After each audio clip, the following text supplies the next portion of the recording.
Hi hello ನಮಸ್ಕಾರ. ನಾನು ನಿಮ್ಮ ಭಂಡಾರಿ ಹುಡುಗ. ಏನಪ್ಪ ವಿಶೇಷತೆ ಅಂದರೆ ಇವತ್ತು ತೋಟ ಹೆಂಗಾಗಿದೆ, ಸಿಕ್ಕಾಪಟ್ಟೆ ಕಳೆ ಹೊಡೆದು ಸಾಕಾಗಿ ತುಂಬ ಇದೆ. ಇದು ನಮ್ಮ ತೋಟ ಅಲ್ಲ, ಪಕ್ಕದವ್ರ ತೋಟ. ನೋಡ್ರಿ ಹೆಂಗಾಗಿದೆ ತೋಟ. ಎಲ್ಲ ಪೂರಾಟೆ ಗಿಡ ಎಲ್ಲ ಹೋಗಿದ್ದಾವೆ. ಸಿಕ್ಕಾಪಟ್ಟೆ ಕಟ್ಟೆಗಳಿದೆ.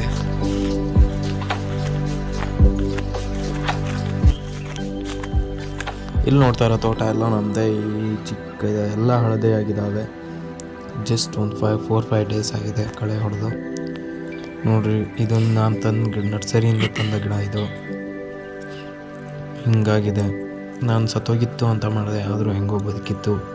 ಅದರ ಆಯಸ್ ಗಟ್ಟಿದೆ ಪಾಪ, ಚೆನ್ನಾಗಿ ಬದುಕಿದೆ. ನೋಡಿದ್ರು ಅಡಿಕೆ ಗಿಡ ನೋಡಿ ಹಿಂಗೆ ಎಲ್ಲ ಇದಾಗಿದೆ. ಈಗ ನೀರು ಬಿಡೋಕೆ ಪೈಪ್ಲೈನ್ ಆಗಿದೆ, ನೀರು ಬಿಡ್ಬೇಕಷ್ಟೇ ಇರೋದು. ನೀರು ಬಿಟ್ಟು ಕೊಚ್ಚು ಗೊಬ್ಬರ ಹಾಕಿ ಮುಗಿಸ್ಬಿಟ್ರೆ ಮುಗೀತು. ಸಿಕ್ಕಾಪಟ್ಟೆ ಕಷ್ಟ ಇದೆ ರೈತರ ಜೀವನ. ಹಿಂಗೆ ಅಂದ್ಕೊಂಡು ಅವ್ರಿಗೆ ಮುಗಿದೋಗಿರುತ್ತೆ ಚಳಿಗಾಲ. ನೋಡಿ, ಎಲೆ ಎಲ್ಲ ಹಿಂಗೆ ಬಾಡೋಗಿದೆ. ಈಗ ರಿಕವರ್ ಆಗ್ತಾ ಅದು ಕಳೆ ಮೇಲೆ.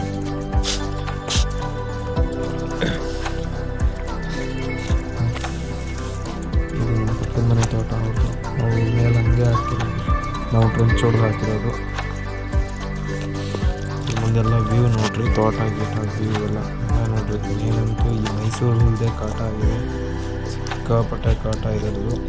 ನೋಡ್ರಿ ಹೆಂಗೆ ಬಿದ್ದಿದೆ, ಅಷ್ಟು ಮೈಸೂರಲ್ಲಿದೆ. ನೆಕ್ಸ್ಟ್ ಏನಾದ್ರು ಹಾಕ್ಬೇಕಿತ್ತು, ಕಣ್ಣಾಶ್ಕನ ಏನಾದ್ರು ನೋಡಬೇಕು.